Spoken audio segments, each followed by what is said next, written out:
Hai, selamat datang di channel yang tidak terlalu seram, tapi demi kalian saya berusaha untuk nakut-nakutin. Au!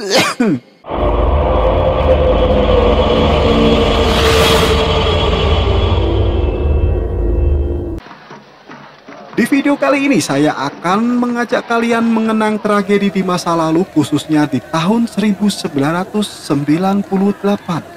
Banyak sekali kasus atau insiden di tahun tersebut, terutama tragedi Trisakti yang juga melengsarkan mantan Presiden Indonesia yaitu Soeharto yang menjabat menjadi presiden selama 32 tahun dari tahun 1966 sampai 1998. Nah, lama banget kan? Apa Pak Harto tidak ingin gantian sama yang lain gitu ya? Kenapa kamu tanya begitu? Kenapa? Karena siapa kamu tanya begitu? Siapa yang suruh siapa? Tapi ada juga insiden kasus di tahun 1998 khususnya di kota Banyuwangi, yaitu tragedi pembantaian dukun. Tragedi yang terjadi dari Februari sampai September 1998 masih meninggalkan kenangan yang sangat pilu bagi warga Banyuwangi. Sebuah tragedi yang meneror para dukun di Banyuwangi pada tahun 1998. Banyuwangi memang sempat dikenal sebagai kota santet karena aktivitas spiritualnya yang cukup masif pada masa itu. Tak cuma untuk mencelakai orang lain dan pesugihan, pengobatan yang dilakukan oleh dukun itu juga termasuk dalam santet. Tapi karena santet terlanjur dicap buruk oleh masyarakat, para dukun di Banyuwangi juga sering mendapatkan teror dari sekelompok orang tidak dikenal. Masuk dan kain putih itu masuk. Allah.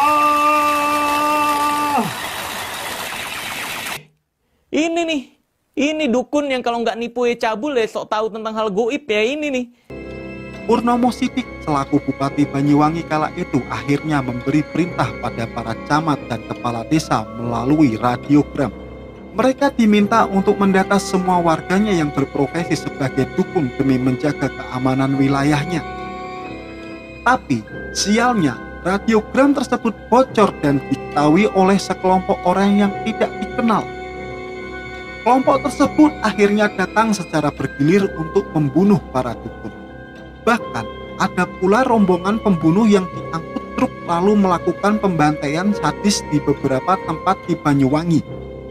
Tidak sampai di situ, kejadian ini berlarut hingga akhirnya muncul sosok ninja di tengah-tengah konflik tersebut. Dari opini masyarakat tentang sosok ninja ini, ada yang mengatakan jika mereka ditugaskan untuk menghabisi para dukun. Tapi pada kenyataannya malah kebalikannya. Korban yang berjatuhan malah dari kalangan ulama atau para guru ngaji. Kasus ninja ini makin mencekam ketika ternyata targetnya tidak cuma para ulama, tapi beberapa kejadian korbannya justru masyarakat sipil, termasuk para tokoh terpandang di masyarakat. Menurut tim investigasi swadaya dari organisasi masyarakat, jumlah korbannya sudah mencapai 147 orang hanya di Banyuwangi saja loh. Kasus ninja ini juga melebar tidak cuma di Banyuwangi, tapi di daerah-daerah lainnya juga. Banyak saksi mengatakan jika sosok ninja ini seperti yang ada di Jepang, berupa sosok yang berkostum hitam dan memakai cadar.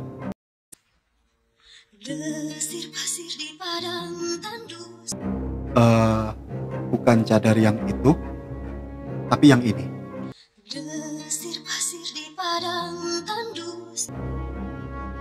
Tidak hanya dari tampilan sosok ninja saja, tapi mereka juga mempunyai kemampuan dari bisa berlari cepat,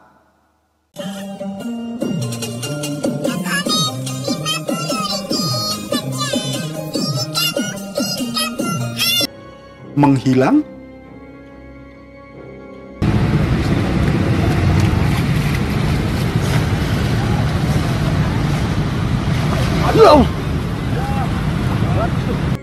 bahkan melompat dari satu pohon ke pohon lain.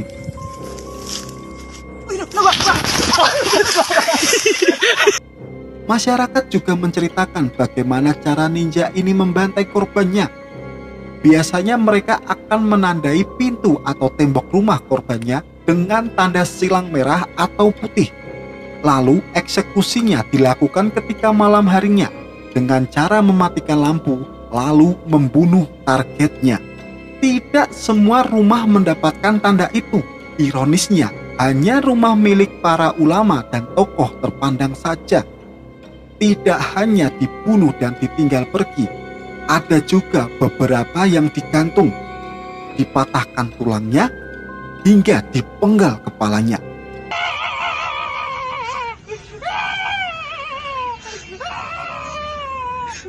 Tapi tak semua target berhasil disingkirkan oleh para ninja.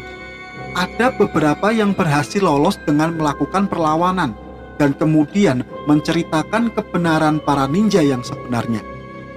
Masyarakat mulai geram dan akhirnya melakukan perlawanan. Si Skampling yang mati pun akhirnya diaktifkan lagi. Para pria dewasa berkumpul dan berjaga, sedangkan anak-anak dan wanita mengunci semua pintu dan jendela rumahnya. Cara ini sedikit membuahkan hasil.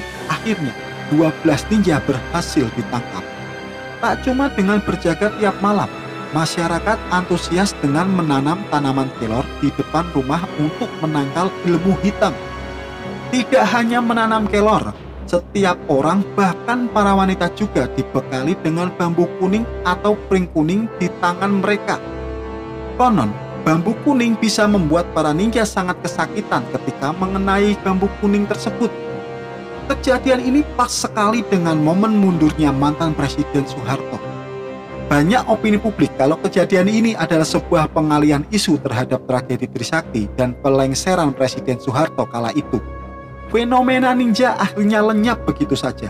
Tak ada tindakan apapun atau tindakan peradilan atas kasus siapa yang ada di balik kejadian mencekam ini. Ini akan menjadi sejarah fenomena paling misterius yang pernah terjadi dan sampai sekarang tidak pernah terungkap.